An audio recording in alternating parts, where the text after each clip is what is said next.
Oi gente, tudo bem? Tá começando mais uma aula de História Top no vestibular.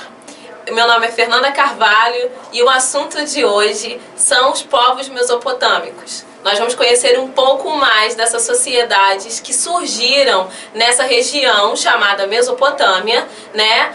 Que a historiografia tradicionalmente trata como Oriente Próximo e que hoje em dia a gente chama Oriente Médio. Então, nós vamos discutir como foi a experiência de vida dos povos da Antiguidade Ocidental, começando pelos povos sumérios, os primeiros a ocupar essa região mesopotâmica. Então, pessoal, a palavra Mesopotâmia, ela é uma palavra de origem grega, ou seja, ela foi cunhada, ela foi inventada pelos gregos e significa entre rios, Mesos, meio, potamos, rios. Então, terras entre rios, ou terra entre rios, Foi então uma denominação atribuída, para aqueles povos, para aquela região que se localizava ali entre os rios Tigre e Eufrates, Esses rios tinham suas nascentes nas montanhas da Armênia e desaguavam no Golfo Pérsico, Então, já dá pra gente perceber que esses dois rios eles têm uma importância muito grande para essas sociedades que surgiram ali naquela região e a gente vai ver por quê. Agora a gente vai visualizar a região da Mesopotâmia no mapa, para a gente ver como é que ficava isso. Aqui, à direita a gente tem o curso do leito do rio Eufrates e à esquerda do rio Tigre. No meio, nessa faixa aí, grafada de amarelo, a gente tem a região da Mesopotâmia. E em destaque a gente observa alguns nomes de alguns povos, que são importantes ou que tiveram destaque na história dos povos mesopotâmicos, São eles os sumérios, os caldeus, os acádios, amoritas e assírios, A gente vai falar um pouco desses povos, inclusive, aqui ao longo da nossa aula. Mas por hora é importante a gente visualizar esse mapa e perceber, como que essas sociedades elas se mantiveram, os seus núcleos, o núcleo dos povoados, eles se desenvolveram bem ali próximo aos rios, Porque o rio, ele tem o significado aí de fonte de vida, É o que vai possibilitar com que essas sociedades elas se desenvolvam. Então, gente, atualmente o território, que era a Mesopotâmia, chamado antigamente de Mesopotâmia, na antiguidade, corresponde quase exatamente ao território do Iraque, Como vocês podem ver ali em amarelo, a gente vê aqui, as duas linhas, simbolizando aqui o rio Eufrates e o rio Tigre, Vou voltar para vocês verem aqui, rio Eufrates, rio Tigre, no próximo mapa, aqui ó, leito do rio Eufrates, leito do rio Tigre, E essa região fica no que a gente chama de Península Arábica. Então, pessoal, como a gente viu nos mapas anteriores, a região mesopotâmica ela formava uma região de terras férteis entre os rios Eufrates e Tigre, o que atraiu movimentos migratórios de povos vindos de outras regiões, caracterizada por climas desérticos e regiões de montanha, o que não era muito bom para a prática da agricultura, uma prática fundamental para a formação de núcleos populacionais nas regiões que foram ocupadas naquele momento. O território da Mesopotâmia ele pode ser pensado de duas formas distintas, Geograficamente a gente pode dividi-lo de duas formas. Uma mais ao norte, a região da Alta Mesopotâmia, uma região menos fértil, de clima quente, seco, vegetação escassa e com predominância de planaltos e montanhas. Ou seja, não era uma região tão boa para a agricultura.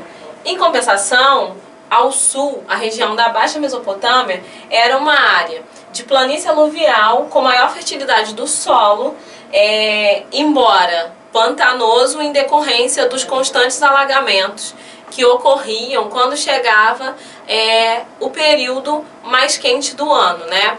Esses alagamentos eles eram provocados pelo degelo da neve que se depositava nas montanhas, e aí essa água descia, né, e fazia com que o leito do rio ele enchesse, né? Ou seja, provocando alagamento, o que exigiu das sociedades que surgiram naquela região, né, dos povoados que foram se desenvolvendo na região da Baixa Mesopotâmia, uma certa habilidade para lidar com essa questão das enchentes. Bem, a região da Mesopotâmia, né, e não só ela, mas se estendendo, né, até o Egito, para alguns historiadores, né, que a gente vai ver nas próximas aulas, mas também tem uma questão parecida aí com o rio. Ela é chamada tradicionalmente pela historiografia de região de crescente fértil, ou seja, uma região onde as primeiras civilizações da antiguidade puderam se desenvolver, né, em decorrência aí da existência desses rios que favoreceram a prática da agricultura e o processo de sedentarização naquele local, né? Aí, como a gente pode observar nesse mapa, né, tem um desenho que, em geral, ele é pensado em termos de uma meia-lua crescente, que vem aqui, ó, circundando a região desde lá da Mesopotâmia, ao sul da Mesopotâmia, e estendendo até o Egito.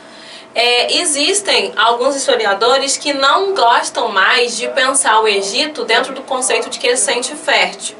Isso pensando aquela questão que eu sinalizei mais atrás, de que o Egito ele não está tanto dentro das dinâmicas da Península Arábica, mas sim está dentro de um contexto, de uma realidade que se refere à África Antiga.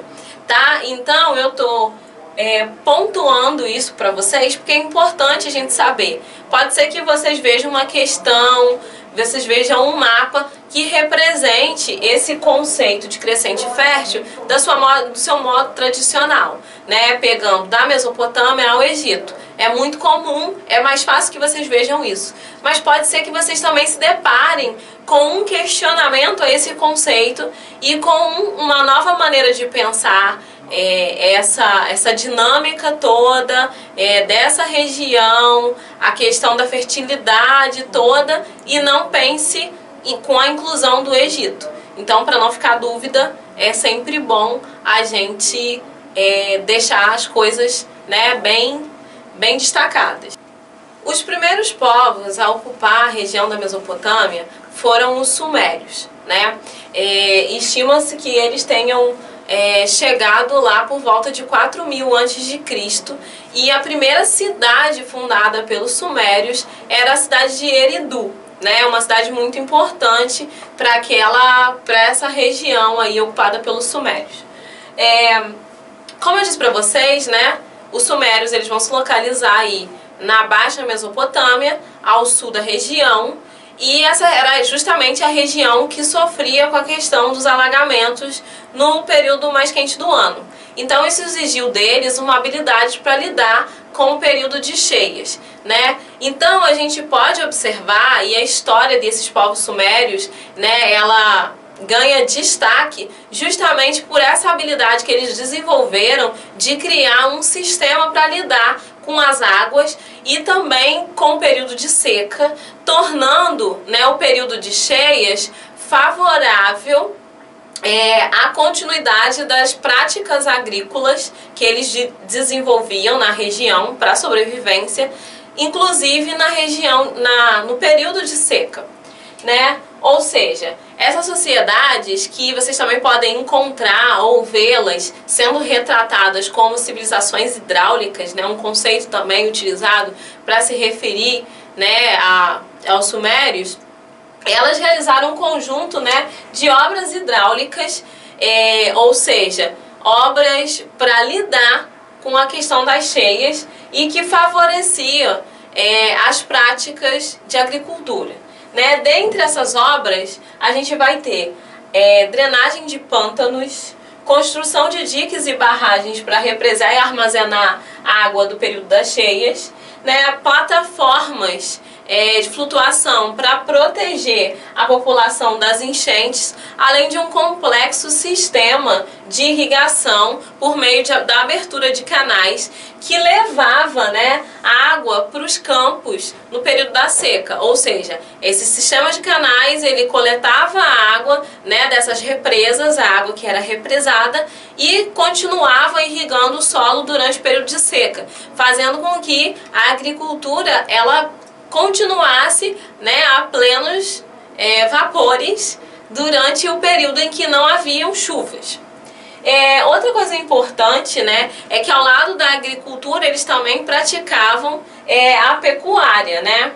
A pecuária aí em associação com a agricultura, e aí a gente tinha a criação de ovelhas, de porcos, cabras e gado, que era inclusive utilizado, né, no arado e também nos carros, né, que transportavam as mercadorias, né, os produtos. Eles eram utilizados como animais de tração para puxar carroças. Também ocorria na região, né, os sumérios, eles também desenvolveram algumas práticas de artesanato, em que eles fabricavam objetos de decoração, religiosos e utensílios, né, para serem utilizados no dia a dia, no cotidiano deles.